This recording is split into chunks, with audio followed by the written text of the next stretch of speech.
This week, The Martian is nominated for 6 Academy Awards. Ridley Scott's hard science fiction story of stranded astronaut Mark Watney is up for Best Picture and Best Actor, but most notably, as far as this show is concerned, it's also nominated for Best Adapted Screenplay. The novel, originally self-published by first-time writer Andy Weir, details the step-by-step scientific procedure of Watney's year-and-a-half-long journey across the Red Planet as he transforms from botanist-astronaut to space pirate in his attempt to survive. What do you think, Casey? Space pirates for the running gag in this episode? I don't see why not. 'Tis a 5-star idea, says I. I'm Clint Gage. And I'm Casey Redman. And ahoy! I'm Captain Cosmo. All hands on deck and no restraint on spoilers. What be the difference? Well, the short answer is not much. Screenwriter Drew Goddard and director Ridley Scott present a very faithful adaptation of the novel.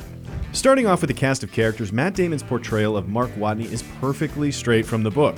The sense of humor he conveys makes it difficult to imagine anybody else in the role. I'm a botanist. Jeff Daniels as Teddy Sanders, the fastidious and pragmatic director of NASA. The crew of the Hermes, from Jessica Chastain's Commander Lewis all the way through Kate Mara and Sebastian Stan's portrayal of Beck and Johansson's flirtatious relationship, are all effectively direct adaptations. Chiwetel Ejiofor is Vincent Kapoor instead of Venkat Kapoor in a bit of ethnically flexible casting, but the character is largely the same. The truly different characters are flight director Mitch Henderson and director of media relations Annie Montrose. In the book, Mitch Henderson is, to put it mildly, a real son of a bitch. He's passionate in his duties as flight director to the point where everyone thinks he's a pain in the ass. He's a table-pounding, blunt instrument of a man, and when he goes behind the director's back, covertly sending the maneuver the Hermes will need to make the trip back to Mars, he's proud of what he's done. Thinly veiled might be too light a way to describe the relish with which he flaunts his decision in the face of his boss. So the man be a true sea dog, ye say? Yeah, a pretty for-real sea dog. In the movie, however, Sean Bean's portrayal of Mitch Henderson is almost completely neutered. The anger he feels at the decision to keep the Hermes crew in the dark about Watney's situation is there, but it's pouty and bitter. He quietly stews about it, and when Teddy demands his resignation after the maneuver is sent to the Hermes, Bean's Henderson shifts uncomfortably in his seat like a schoolboy in the principal's office. Not a sea dog, then. Not even close. Meanwhile, Annie Montrose is another book badass whose movie counterpart is decidedly less so. I hate every one of you. Book Annie is tough as nails, and no nonsense and any other cliche you can throw at a character who routinely tells people to go f themselves. She's an excellent foil for the rest of the scientific-minded nerds that populate the novel. She gets her job done, and if anybody makes her job harder, she lets them know in no uncertain terms. Aye, 'tis my kind of woman ye be describing, Casey. Then sorry, Captain, because Kristen Wiig's movie Annie is probably not your kind of woman. While she's not completely unlike Book Annie, her role in the film is relegated to the background. The hourly press conferences she gives in the book are, in the movie, assigned to Teddy or Vincent. Instead of standing out from the crowd of earnest NASA do-gooders, movie Annie blends right in with them. Sounds like the space pirate be swiping left on that lady. You're on Tinder? Of course I be on Tinder. 'Tis the only way to date in the year 2035. Wait, you're from space and the future? I thought that was kind of implied, being that there be no space pirates at all in your time. Guys, let's keep this moving. The pirate thing is already getting old. Aye, sorry. Sorry, yeah, go ahead. Plot-wise, the novel starts with Mark Watney's blunt appraisal of his situation. I'm pretty much f***ed, he starts, after already being left behind by his crewmates. The first few chapters of the book give Watney's brief account of his circumstances, but it isn't until almost halfway through the book that we flash back and get the full story of the crew's evacuation during the storm. The movie, on the other hand, opens with this scene. We immediately watch the events of the storm, the crew's evac, and how Watney came to be the only man on Mars. This leads immediately into Watney waking up to the sounds of his oxygen alarms, struggling back into the hab, and then pretty graphically tending to his wounds. All of these events happen the exact same way in the book, mind you. They're just ordered chronologically as opposed to their non-linear presentation in the novel. From there, the book and the movie move much in the same way. Both follow his ingenious Martian problem-solving, from farming his own poop to using the antique Pathfinder to re-establish communication with NASA. The movie, like any adaptation, chooses to leave out or condense certain parts of the story in favor of a reasonable runtime. For example, in the book, Watney accidentally shorts out his communications setup before his long rover trip to the Ares 4 site. Then on the way, runs into a massive sandstorm and also flips the rover. In the movie, they just skip all that.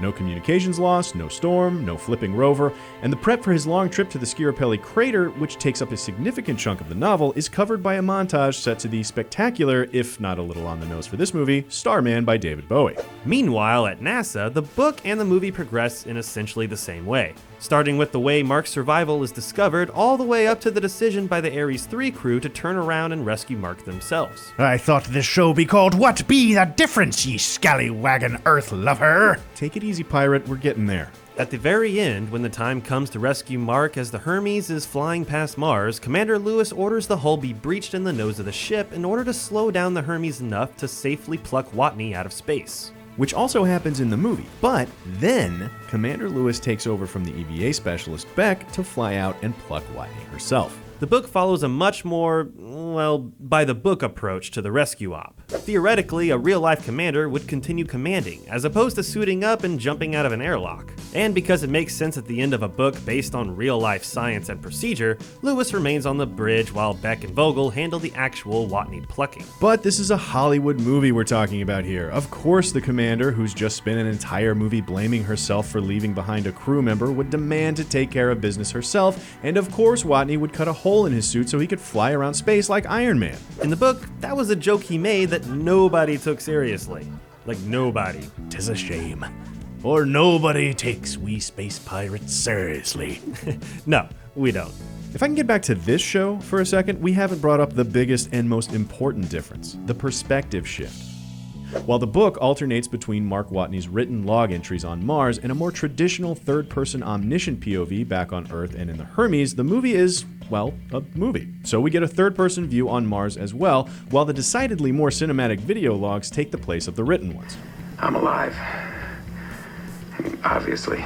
This provides what we think is the most interesting difference between the book and the movie. While Watney's journal entries recount in detail that is hilarious when it needs to be funny and moving when it needs to be emotional, Matt Damon's performance on screen provides the cinematic version of the exact same beats. For example, all of Watney's hard work moving Martian dirt into the hab to start his potato farm is described in the book by a lengthy step-by-step description of the process, ending with the decision to eat a full meal and complaining about only having Three's company to watch. In the movie, it's summed up by an exhausted Matt Damon chugging some juice and grunting, You, Mars. "See? Same stuff, still funny." While they're not differences per se, the movie is filled with these moments that play quite differently when you're seeing them happen as opposed to reading Watney's account of them after the fact. Seeing Watney painfully stitch himself back up, seeing the elation on his face when he makes contact with NASA for the first time, and in one of the most intense sequences, watching as he races his own panic to duct tape the holes in his helmet after the airlock explodes. Oxygen level 10%. The final entry before he's launched off Mars for the rescue mission finds Watney reflecting on the fact that he might die today, after all the struggles he's been through to stay alive for a year and a half. This log and the emotional weight attached is replaced in the movie by a shot of Matt Damon strapped into the rocket shivering with fear. See? Same stuff, still moving. Shiver me timbers. It's as moving as any ancient mariner's tale. Are you crying? No, damn ye, it's space dust in me eye. Wait, do you mean I as in yes? Like the space dust is just in you? No, eyeball me peepers, confound ya. Just keep the show a-moving or I'll have ye floating the plank. Oh, floating, not walking, because you're a space pirate. Well, of course, because we be in space. Yeah, no gravity. Guys, we're almost done here. Focus up. The last difference we're going to talk about is the message. The book ends with a final log entry from Watney aboard the Hermes. He reflects on the millions of dollars and hundreds of people who dedicated their lives to saving his, on the billions of people around the world who were literally rooting for him. The journal entry leaves you with a thought on human nature, on our capacity to work together, even on a massive scale to save one of our own. The movie, however, ends on Earth and day one of Mark Watney's next mission, a NASA instructor in the astronaut recruitment program. While the message of humanity's globe-wide cooperation is hinted at in the movie as we see crowds gathering around the world to listen in real time to Mark's rescue above Mars, the movie instead leaves you with a message more about procedure. Mark tells his new students that no matter what situation you find yourself in, all you need to do is approach it one step at a time. Because at some point, your life will depend on you solving problems. And if you solve enough problems, you'll make it through. I suppose one could argue that's the whole point of the book, right up until the end when he says all that stuff about human nature. You know what? I did get really tired of him. Yeah, let's get out of here. You'll not be rid of Captain Cosmo so easy, you space dandies. I'll be doing the outro for this episode or I'll keel-haul the lot of ya. Bye, I'm Sure, leaving. whatever, I don't I got a sandwich to eat. Let us know in the comments if ye thinks The Martian deserves to win the Oscar for Best Adapted Screenplay. And if ye dare, click like and subscribe for more What's the Difference right here on CineFix. Yarr!